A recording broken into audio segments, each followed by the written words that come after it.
Mock polling ആരംഭിച്ചതിന്റെ തത്സമയ ദൃശ്യങ്ങളാണ് നമ്മൾ കണ്ടുകൊണ്ടിരിക്കുന്നത്. ഷമി പ്രഭാകർ കൂടി നിലമ്പൂരിൽ നിന്ന് ചേരുന്നുണ്ട്. ഷമി പറഞ്ഞതുപോലെ എല്ലാ ശ്രദ്ധാ കേന്ദ്രവും നിലമ്പൂരിലേക്കാണ്.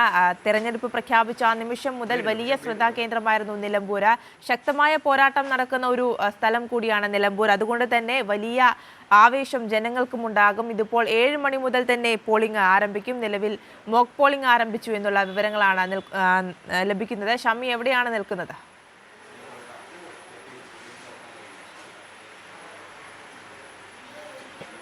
Good morning Arya. മനോഹരമായ ഒരു പ്രഭാതമാണ്. പക്ഷേ ചെറിയ തോതിൽ മഴയുണ്ട്. ഞാനിപ്പോൾ മുക്കട്ട LP സ്കൂളിലാണ് നിൽക്കുന്നത്. ഇവിടെയാണ് നിലമ്പൂർ ആയിഷ വോട്ട് രേഖപ്പെടുത്താൻ വരുന്നത്. ഉദ്യോഗസ്ഥരെല്ലാം രാവിലെ തന്നെ ഇവിടേക്ക് എത്തി. അവരെല്ലാം മോക്ക് പോളിങ്ങിൻ്റെ കാര്യങ്ങളൊക്കെ തന്നെ ഭംഗിയായി പൂർത്തിയാക്കി. അപ്പോൾ അത് സംബന്ധിച്ച് ഇനി വേറെ പ്രത്യേകിച്ച് സംശയങ്ങളൊന്നുമില്ല. സാർ, എങ്ങനെ ഉണ്ടായിരുന്നു മോക്ക് പോളിങ്ങിൻ്റെ കാര്യങ്ങൾ? നല്ലതായിരുന്നു.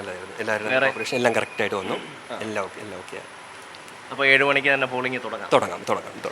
അപ്പോൾ അവർ എല്ലാവരും റെഡിയാണ്. 7 മണിക്ക് തന്നെ പോളിംഗ് തുടങ്ങാൻ ആവശ്യമായിട്ടുള്ള കാര്യങ്ങളെല്ലാം ഇവിടെ പൂർത്തിയായിരിക്കുന്നു. ഏതാണ്ട് 2,32,381 പേരാണ് നിലമ്പൂർ നിയമസഭാ മണ്ഡലത്തിൽ ഇന്ന് വോട്ട് രേഖപ്പെടുത്തേണ്ടത്.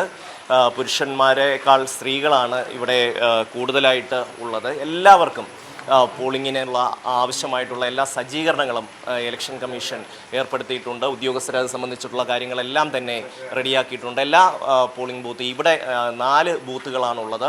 അവിടെ 4 ബൂത്തിലും വോട്ട് ചെയ്യാൻ ആവശ്യമായിട്ടുള്ള എല്ലാ ക്രമീകരണങ്ങളും പൂർത്തിയാക്കിയിട്ടുണ്ട്.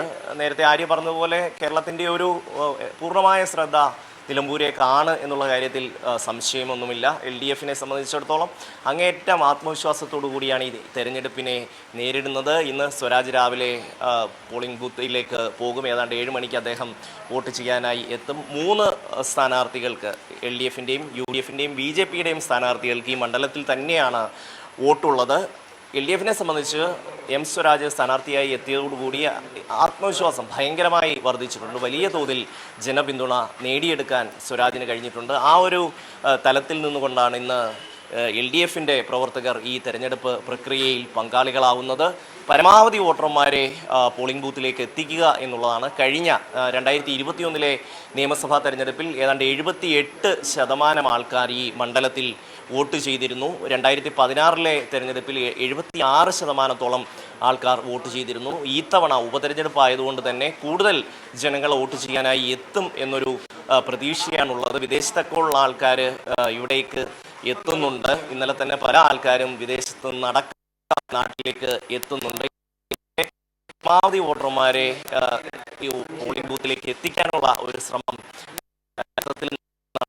വിദേശത്തൊക്കെയുള്ള ആൾക്കാർ, അനുഭാവികള്, പ്രവർത്തകരൊക്കെ അവരെ ഈ സമയത്ത് പോളിംഗ് ബൂത്തിലേക്ക് കൊണ്ടുവരാനുള്ള എല്ലാ ശ്രമവും സമാധാനപരമായി ഈ എല്ലാ ബൂത്തുകളിലും ഏതാണ്ട് 11 പ്രശ്നബാധിത ബൂത്തുകളുണ്ട് എന്നുള്ളതാണ് തെരഞ്ഞെടുപ്പ് കമ്മീഷൻ പറഞ്ഞിട്ടുള്ളത്. പക്ഷേ താരതമ്യേന ശാന്തമായ ഒരു അന്തരീക്ഷം തന്നെയാണ് ഈ തെരഞ്ഞെടുപ്പിന്റെ കാലത്ത് എല്ലായിടത്തും നിലനിന്നിരുന്നത്. വിവാദങ്ങളൊക്കെ